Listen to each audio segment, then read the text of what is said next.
Aujourd'hui, c'est Glouton et Dragon, tome 3 et 4 de Ryoko Kui aux éditions Casterman.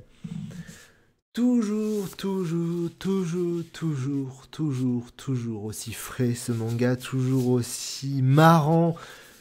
On découvre, dans le tome 3, on découvre toujours de nouvelles recettes à base de monstres, de grenouilles, de sirènes, de tentacules. Enfin bref, ce tome 3 est fort marrant comme d'habitude. Nos aventuriers continuent leur descente dans le donjon. On en apprend un peu plus sur le donjon, mais ouais, voilà. L'important, on en apprend aussi un peu plus sur Marceline, l'elfe, dans un flashback sur son passé à l'académie, qui était pas trop mal, qui était tout aussi marrant. Voilà, c'est le manga. Le manga est dans son rythme de croisière, sachant que c'est un peu un manga sketch, ou dans le sens où l'histoire, il y a un fil rouge bien sûr, et on va le voir dans le tome 4, je vais un peu...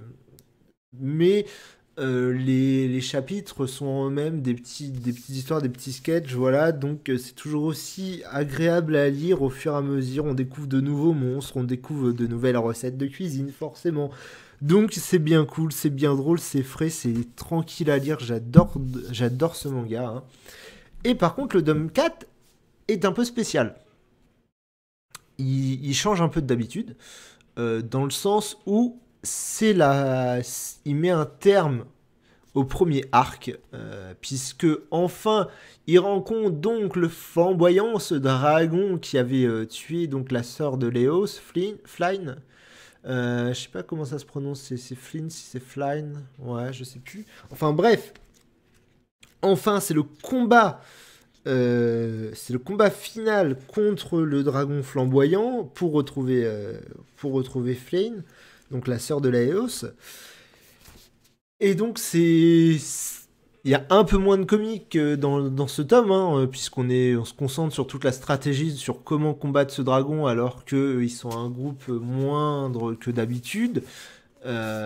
Et donc voilà, il y a ce combat qui est vachement cool, hein, on suit le combat comme ça, c'est vachement impressionnant et tout ça, c'est vachement bien mené, le rythme est haletant jusqu'à la dernière seconde, on se demande s'ils vont réussir réellement à battre ce dragon, et après battre ce dragon, faut qu'ils ressuscitent Flynn, et ça c'est pas gagné en fait.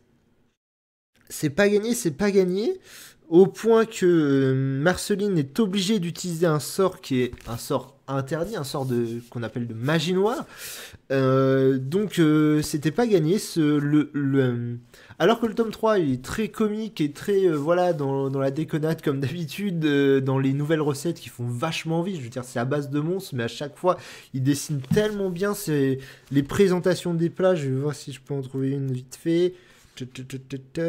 Mais c'est toujours aussi impressionnant. Celle-là, alors ça, c'est juste des petites brochettes comme ça, tranquille, pépère. C'est pas ultra impressionnant, mais il y en a d'autres. C'est toujours aussi beau et ça a l'air toujours aussi bon malgré les ingrédients bizarres. Ce tome 3, donc, comme je disais, ce tome 4, comme je disais, bah là, il y a moins de recettes puisque on est, regardez. Comment c'est beau là, la recette en bas, la dernière case. C'est vachement bien fait et tout ça. Là, on est moins sur la recette. Bien sûr, la grande question, est-ce qu'il mange le dragon? Oui, il mange du dragon. Évidemment qu'il mange du dragon. Il mange même de la pizza au dragon. Regarde, comment c'est beau ça. Comment ça donne. C'est du dragon et pourtant, il présente ça de manière, c'est magnifique. Ça donne envie, quoi. Donc voilà. Par contre, petite particularité de ce tome 4 qui est méga étrange, honnêtement, c'est étrange. Donc, comme je dis, l'arc, on va dire, de la recherche de Flynn et de sa résurrection est fini. Et l'auteur nous lance sur le prochain arc, mais avec un truc. Mais un truc beaucoup trop sérieux pour le manga, en fait. Ça a l'air ultra sérieux, donc ça fait une sorte de cliffhanger, quoi, mais beaucoup trop sérieux pour ce qu'on a l'habitude dans le reste du manga. C'est assez improbable. Est-ce que le manga va changer complètement de direction et va se tourner vers un truc ultra sérieux? Je ne sais pas. J'espère que de toute façon il y aura toujours cette histoire de manger des monstres. Je pense qu'il va être très drôle, de découvrir de nouvelles recettes qui va être très drôle.